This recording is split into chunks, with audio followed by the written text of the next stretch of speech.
নমস্কার বন্ধুরা, আমি অনুশ্রীর হোম লাইফে জানাই তোমাদের সকলকে স্বাগত। তোমাদের সাথে নিয়ে চলো আর একটা নতুন দিন শুরু করি। কাল বিকেলের দিক থেকে মেঘ ধরেছিল, রাত্রির দিকে ভালোই বৃষ্টি হয়েছে, আবহাওয়াটা বেশ ঠান্ডা। আর তোমাদেরকে তো বলেছিলাম যে আমাদের মা লক্ষ্মী বাড়িতে আসবে, মানে ধান কাটা হচ্ছে, তো ধান মানেই তো মা লক্ষ্মী, তাই এই কথাটাই বললাম। আর এই দেখো, এগুলো কি ধান বলো তো? এগুলো হলো মিনিকিট ধান। তোমরা যে মিনিকিট চাল বাজার থেকে অনেকেই কিনে খাও, অনেকেই চাষবাস আছে, তবুও যাদের নেই তাদেরকে দেখিয়ে দিলাম। এগুলো হচ্ছে মিনিকিট ধান, এর থেকেই চালটা তৈরি হয়। তোমাদেরকে ভালো করে দেখাচ্ছি, দেখো কত লম্বা লম্বা ধানগুলো হয়েছে না। এর চালটাও কিন্তু খুব সুন্দর সরু আর খুব সুন্দর মিষ্টি হয়। আর আমাদের এই ধানেরই চাল সারা বছর খাওয়া হয়। অবশ্য আগে ধান সেদ্ধ শুকনোর পাট ছিল, এখন আর নেই। আর এই ধানগুলো কাঁচা রোদ্দুরে দেওয়া হবে। আর এই দেখো, গেটের কাছে আমাদের ভোলা দাঁড়িয়ে আছে, ও ভাবছে আমি ওকে কিছু দিচ্ছি, যেহেতু ফোনটা হাতে আছে। আর চলো, খামারের মধ্যে ধান দেওয়া হচ্ছে, সেখানেই যাই। এই যে অফ ক্যামেরাতে তোমাদের দাদাভাই আর আমি মিলে চটগুলো মিলে দিয়েছি, তারপরে এই যে ধানগুলো দেয়া হয়ে গেছে। এবার এই ধানগুলো পায়ে করে নেড়ে শুকনো করে নিতে হবে, কেননা ধানটা কাঁচা। আর শুকনো করে না রাখলে ধানটা কালো হয়ে যাবে, চালটাও নষ্ট হয়ে যাবে। সেই কারণে এইভাবে রোদ্দুরেতে ভালো করে শুকনো করে রাখতে হয়। এই যে একটা সুন্দর ধান আর সুন্দর চাল, এর পিছনে যে চাষিদের কত বড় মেহনত থাকে, কত পরিশ্রম থাকে, সেটা হয়তো কেউ জানে না বা অনেকেই জানে। আর এই দেখো, আজকের আকাশটা বেশ রোদ ঝলমলে আর খুব সুন্দর রোদ্দুর উঠেছে, কিন্তু প্রচণ্ড পরিমাণে খিদেও পেয়েছে কাজ করে। আর এই যে চলে এসেছি আলুর তরকারি করতে। আজকে আলু কেটে আলুর তরকারি না, আলুগুলো গোটা সিদ্ধ বসিয়ে খামারে গিয়েছিলাম, সিদ্ধ হয়ে গেছে, হাতে করে ম্যাশ করে নিয়েছি। আর এই ম্যাশ করা আলু কী করে চচ্চড়ি করি, চলো সেটা তোমাদের সঙ্গে শেয়ার করি। 5 ফোড়ন আর কাঁচা লঙ্কা ফোড়ন দিলাম। আর এই যে ম্যাশ করা আলুগুলো পরিমাণ মতো লবণ হলুদ দিয়ে একটু ভাজা ভাজা করে নেব। জানি এই রকম আলুর চচ্চড়ি তোমরা অনেকেই করো, তবু একটু দেখিয়ে দিলাম আজকে আমি কিভাবে করি। আর এই যে বেশ ভালোই ভাজা হয়ে গেছে। এবার পরিমাণ মতো দিয়ে দেব জলটা, যাতে একটু ঝোলঝোল আলুর তরকারিটা হয়, কেননা মুড়ি দিয়ে খাবো তো, সেই কারণে একটু ঝোলঝোল হলে খেতেও ভালো লাগে।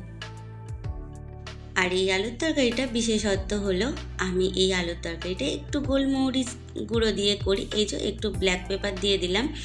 আর এই সমস্ত কিছু জিনিসটা ব্যালেন্স করার জন্য দিয়ে দিলাম অল্প পরিমাণে চিনি। ব্যাস, আমার আলুর চচ্চড়িটা হয়ে গেল। চলো তোমাদেরকে নামিয়ে দেখাই। কালারটা কিন্তু খুব সুন্দর হয় আর খেতেও খুব সুন্দর হয়। দেখো, দেখতেও যতটা সুন্দর, খেতেও ততটা সুন্দর। খামারে ধান শুকনো হচ্ছে, সেই কারণে বেশি রান্নাবান্নার আজকে ঝামেলা রাখলাম না। এমনিতেই আমি খুব একটা বেশি অনেক কিছু তরকারি করি না, তোমরা তো জানোই। আর আজকে করে নেব ডাঁটা দিয়ে মাছ দিয়ে একটা তরকারি। এই যে মাছগুলো ভেজে নিলাম, পেঁয়াজগুলো ভেজে এর মধ্যে তুলে দেব ডাঁটা আর আলুটা। আগে কেটে গুছিয়ে ধুয়ে পরিষ্কার করে রেখেছিলাম। আর এর মধ্যে দিয়ে দেব পরিমাণ মতো লবণ, হলুদ আর লঙ্কা গুঁড়ো দিয়ে ভালো করে কষিয়ে নেব। আমার সকল বন্ধুদের মন থেকে জানাই আরও একবার অসংখ্য অসংখ্য ধন্যবাদ।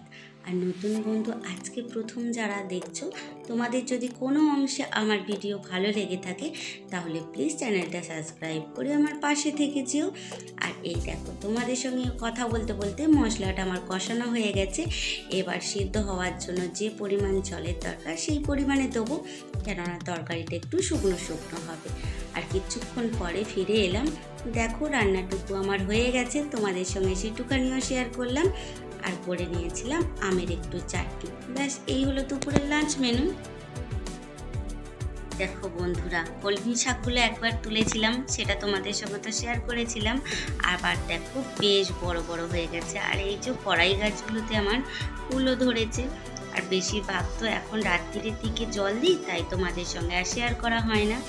আজকে যেহেতু নরম আবহাওয়া আর বেশ ঠান্ডা ঠান্ডা পরিবেশ, হাওয়া দিচ্ছিল, তাই ভাবলাম যে বিকেলবেলায় একটু ছাদে যাই, গাছগুলোতে জল দিয়ে আসি আর তোমাদের সঙ্গে সেই সুযোগে একটু শেয়ার করে নিই।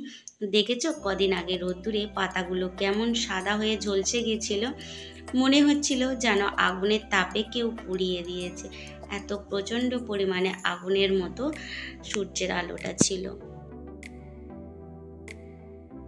দেখো বন্ধুরা, আমার কাঠগোলাপ গাছটায় বেশ অনেক ফুলই ধরেছে আর এখনও অনেক কুঁড়িও আছে, যদিও এই সময় একটু বেশি ফুল হয়। আর গাছের গোড়াটা একদমই শুকনো হয়ে গেছে, বৃষ্টি হয়েছিল কিন্তু আজকে রোদ্দুরটাও প্রচণ্ড পরিমাণে ছিল, তাই ভাবলাম গাছগুলোতে একটু জল দিয়ে দিই। আর এই দেখো তোমাদেরকে দেখাচ্ছি, দেখেছো সাদা রঙের ফুলটার হালকা হলুদের আভা আছে, বেশ ভালো লাগে তাই না দেখতে। আর এই দেখো এই গাছটা তোমাদেরকে দেখাচ্ছি, এটা হলো আমার জেঠুদের গাছ, আম্রপালি আমের গাছ। কি পরিমাণে যে আম হয়েছে বলে বোঝানো যাবে না। আর বাকি আর কোনো গাছে ভালো আম আসেনি, একমাত্র আমাদের এই গাছটাতেই আম এসেছে। অনেক দিন ধরেই এই কাজগুলো না পড়েছিল, যেহেতু খুব গরম, আসতে পারি না ছাদে, আর রাত্রির বেলা যদিও জল দিতে আসি, খাওয়া দাওয়ার পরে এই এনার্জিটুকু থাকে না যে এই গাছপালাগুলো ছেটে পরিষ্কার করে রাখবো। তাই আজকে যেহেতু নরম আবহাওয়া পেয়েছি, ভাবলাম এই সুযোগে এই কাজগুলো করে রাখি। এই যে চন্দ্রমল্লিকা গাছগুলো একবার ছেটে দিয়েছিলাম, দেওয়ার পরে গজি ফেলে দেখেছো তো কি পরিমাণে ফুল হয়েছিল, আবার শুকনো হয়ে গেছে। এই ডালগুলো কেটে দেব, দিলে জল দিতে থাকলে আবার নতুন গজি বেরোবে। আসলে এই গাছগুলো পরের বছর যাতে ঠিক সময় মতো কাটিং করে গাছগুলো বসাতে পারি, সেই কারণেই আরও ছেটে পরিষ্কার করে রাখা হচ্ছে, যাতে নতুন করে চন্দ্রমল্লিকা গাছগুলো খুব সুন্দর করে বসাতে পারি। দেখা যাক কত পর্যন্ত করতে পারি, তোমাদের সঙ্গে নিশ্চয়ই তো শেয়ার করব। এই যে পরিষ্কার করে দিয়ে প্রতিটা গাছে আমি জল দিয়ে নেব, আর আস্তে আস্তে ঠিক গজিও ফেলে দেবে। এই যে বাইরের আকাশটা তোমাদের সঙ্গে দেখিয়ে দিলাম, আর এই সুন্দর আকাশটার সাথে সাথেই আজকে তোমাদের থেকে এই অনুশ্রী বিদায় নিচ্ছে। দেখা হবে আবার নতুন একটা দিনে নতুন একটা ব্লগে। খুব ভালো থেকো।